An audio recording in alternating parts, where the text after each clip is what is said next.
Hello friends, എല്ലാവർക്കും പുതിയൊരു വീഡിയോയിലേക്ക് സ്വാഗതം. ഇന്നത്തെ കഥയിൽ എല്ലാം കേട്ട് കഴിയുമ്പോൾ നിത്യയുടെ അച്ഛൻ ശിവാനന്ദനോട് പറയുന്നുണ്ട്, നീ അപ്പോൾ ചതിക്കാൻ വേണ്ടിയാണോ വന്നതെന്നൊക്കെ. അപ്പോൾ ഏട്ടാന്ന് പറഞ്ഞ് ശിവാനന്ദൻ സംസാരിക്കാൻ തുടങ്ങുന്നുണ്ട്. നിത്യയുടെ അച്ഛൻ എനിക്കൊന്നും കേൾക്കണ്ടെന്ന് പറഞ്ഞിട്ട് റൂമിനുള്ളിലേക്ക് പോയിട്ട് കഥ കടയ്ക്കുകയാണ്. നിത്യയാണെങ്കിൽ ബഹളം വെക്കുന്നുണ്ട്, അച്ഛാ കഥക് തുറക്കെന്നൊക്കെ പറഞ്ഞിട്ട്. നിത്യയാണെങ്കിൽ എല്ലാവരോടുമായിട്ട് പറയുന്നുണ്ട്, നിങ്ങൾക്ക് എല്ലാവർക്കും സമാധാനമായില്ലേ? എൻ്റെ അച്ഛൻ്റെ മനസ്സ് കെടുത്തി കഴിഞ്ഞപ്പോൾ സമാധാനമായില്ലേ എന്നൊക്കെ ചോദിക്കുകയാണ്. സുധി അപ്പോൾ അച്ഛനോട് പറയുന്നുണ്ട്, അവൻ നമ്മളെ തോപ്പിച്ചു കളഞ്ഞല്ലോ അച്ഛ, അവനെക്കാട്ടിൽ വലിയ ക്രിമിനൽ ഈ ലോകത്തെ ഇല്ല എന്നൊക്കെ പറയുന്നു. അതേ സമയത്ത് ഹരിയാണെങ്കിലും വാതിലിൽ തട്ടിക്കൊണ്ടിരിക്കുകയാണ്. അമ്മാവ വാതിൽ തുറക്കെന്ന് പറഞ്ഞിട്ട് അമ്മാവനും വാതിൽ തുറക്കുന്നില്ല. നിത്യയുടെ അച്ഛന്റെയും ഡോറ് തട്ടിക്കൊണ്ടേ ഇരിക്കുന്നുണ്ട്. നിത്യയുടെ അച്ഛനും വാതിൽ തുറക്കുന്നില്ല. ഹരിയുടെ അമ്മാവൻ വാതിൽ തുറക്കുന്നുണ്ട്. വാതിൽ തുറന്നതിന് ശേഷം ഹരിയെ കെട്ടിപ്പിടിച്ച് കരയുന്നുണ്ട്. നിന്നെ ഞാൻ ഒരുപാട് തെറ്റിദ്ധരിച്ചല്ലോ എന്നൊക്കെ പറയുന്നു. അമ്മാവൻ ഒരുപാട് കരയുന്നുണ്ട്. ഇനി നമ്മൾ എന്ത് ചെയ്യുമെന്നൊക്കെ പറഞ്ഞിട്ട് അമ്മാവൻ ചോദിക്കുന്നുണ്ട്, അവളുടെ വയറ്റിൽ കിടക്കുന്ന കൊച്ചിന്റെ അച്ഛൻ ആരാണ്? നമുക്ക് കാല് പിടിച്ചാണെങ്കിലും ആ വിവാഹം നടത്താമെന്നൊക്കെ പറയുന്നു. ഹരി അപ്പോൾ അത് നടക്കത്തില്ല എന്ന് പറയുന്നുണ്ട്. ഹരിയാണെങ്കിൽ എല്ലാ കാര്യങ്ങളും തുറന്നു പറയുകയാണ്. വിപിനാണെങ്കിൽ വേറെ വിവാഹം കഴിച്ചു പോയതും ശ്രേയെ കല്യാണം ആലോചിച്ച ചെറുക്കനായിരുന്നു എന്നൊക്കെ എല്ലാ കാര്യങ്ങളും പറയുന്നു. വീണയുടെ അച്ഛനപ്പോൾ പറയുന്നുണ്ട്, കൂട്ടുകാരിയെ പോലും അവൾ ചതിച്ചല്ലോ എന്നൊക്കെ. ഇനി ഞാൻ എല്ലാരോടും എന്ത് സമാധാനമാണ് പറയുന്നത്? വേണുവിന്റെ വീട്ടിൽ ഞാൻ തന്നെ പോയി എല്ലാ കാര്യങ്ങളും പറയാം, ഞാൻ തന്നെ അവിടെ നാണം കെടട്ടെ എന്നൊക്കെ പറയുന്നു. അമ്മാവൻ ഒരുപാട് കരയുകയാണ്. ഹരി അപ്പോൾ ചേർത്ത് പിടിച്ചിട്ട് പറയുന്നുണ്ട്, അമ്മാവൻ വിഷമിക്കേണ്ട, അമ്മാവന്റെ കൂടെ ഞാൻ എപ്പോഴും ഉണ്ട്, അമ്മാവന് ഞാനുണ്ടെന്നൊക്കെ പറഞ്ഞ് ആശ്വസിപ്പിക്കുന്നു.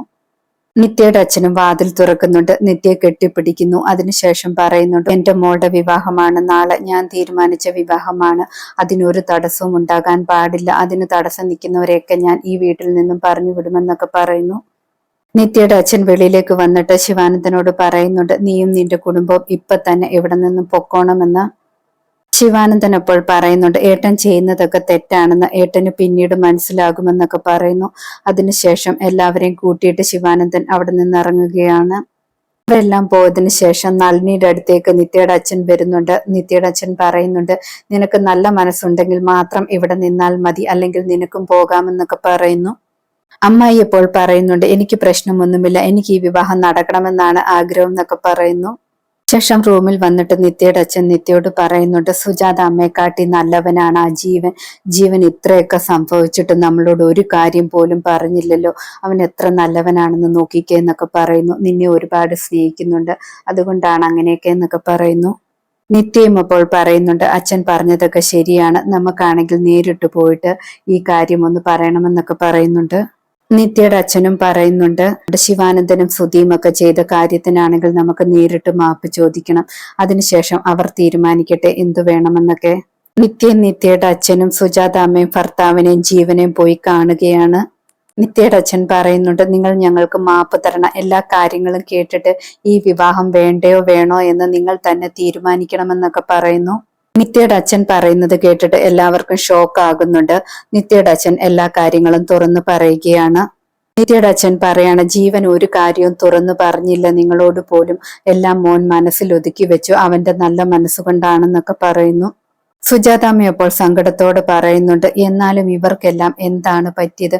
എല്ലാവരെയും ഞാൻ ഒരുപാട് സ്നേഹിച്ചതാണല്ലോ എന്നൊക്കെ പറയുന്നു. നിത്യ കരഞ്ഞുകൊണ്ട് പറയുന്നുണ്ട്, അമ്മ ഒരു വാക്ക് പറഞ്ഞാൽ മതി, ഈ ബന്ധത്തിൽ നിന്നും ഞാൻ പിന്മാറണമെങ്കിൽ പിന്മാറാം, ഞാൻ ഒരുപാട് സ്നേഹിച്ച അമ്മയും പ്രാണനായി കരുതിയ ജീവനെയും ഒക്കെ മറക്കാമെന്നൊക്കെ പറയുന്നു. സുജാതാമ്മ സങ്കടത്തോടെ ചോദിക്കുകയാണ്, നിനക്ക് നിന്റെ അമ്മയെ വേണ്ടാന്ന് വെക്കാൻ പറ്റുമോ? അതുപോലെ നിനക്ക് ജീവനെ വേണ്ടാന്ന് വെക്കാൻ പറ്റുമോ എന്നൊക്കെ ചോദിക്കുന്നു. ഞാൻ നിന്നെ പെണ്ണ് കാണാൻ വന്നപ്പോൾ നിനക്ക് ബന്ധുക്കളായിട്ട് ആരുമില്ലായിരുന്നു, അപ്പൊ നീയും നിന്റെ അച്ഛനും മാത്രമേ ഉള്ളായിരുന്നു എന്നൊക്കെ പറയുന്നു. രഘു അപ്പോൾ ജീവനോട് ചോദിക്കുന്നുണ്ട്, നിന്റെ അഭിപ്രായം എന്താണെന്ന്. ജീവൻ അപ്പോൾ പറയുന്നുണ്ട്, നിത്യ ഞാനിപ്പോൾ ഭ്രാന്തമായിട്ട് സ്നേഹിക്കുന്നുണ്ട്, നിത്യ ഇല്ലാതെ ഇനിയും എനിക്ക് ജീവിക്കാനേ പറ്റത്തില്ല എന്നൊക്കെ പറയുന്നു. അതുകൊണ്ട് വേറെ ആരെയും നോക്കേണ്ട ആവശ്യമില്ല, നമുക്ക് നമ്മൾ മാത്രം മതി എന്നൊക്കെ പറയുന്നു. സുജാതാമ്മ അപ്പോൾ പറയുന്നുണ്ട്, എന്തായാലും നമ്മൾ തീരുമാനിച്ച പോലെ ഈ വിവാഹം നടക്കണമെന്നൊക്കെ. രഘുവും അപ്പോൾ പറയുന്നുണ്ട്, ഉറപ്പായിട്ടും നമ്മൾ വിചാരിച്ചതുപോലെ വിവാഹം നടക്കണമെന്നൊക്കെ. സുജാതാമ്മ നിത്യയുടെ അടുത്തേക്ക് ചെന്നിട്ട് നിത്യയെ ചേർത്ത് പിടിച്ചുകൊണ്ട് പറയാണ്, ദൈവം തീരുമാനിച്ച വിവാഹമാണ്, അതുപോലെ ദേവതകൾ കാവൽ നിൽക്കുന്ന മുഹൂർത്തവുമാണ്, അതുകൊണ്ട് ഈ വിവാഹത്തിന് ഒരു തടസ്സവും ഉണ്ടാകത്തില്ല എന്നൊക്കെ പറയുന്നു. നാളെ നിങ്ങളുടെ വിവാഹമാണ്, അതിനൊരു മാറ്റവും വരത്തില്ല എന്ന് പറഞ്ഞിട്ട് സുജാത അമ്മ നിത്യയെ കെട്ടിപ്പിടിച്ച് കരയുന്നുണ്ട്. നിത്യയും ഒരുപാട് കരയുന്നു. ഇന്നത്തെ കഥ ഇതോടെ അവസാനിക്കുന്നു. പുതിയൊരു കഥയുമായി വീണ്ടും കാണാം. താങ്ക്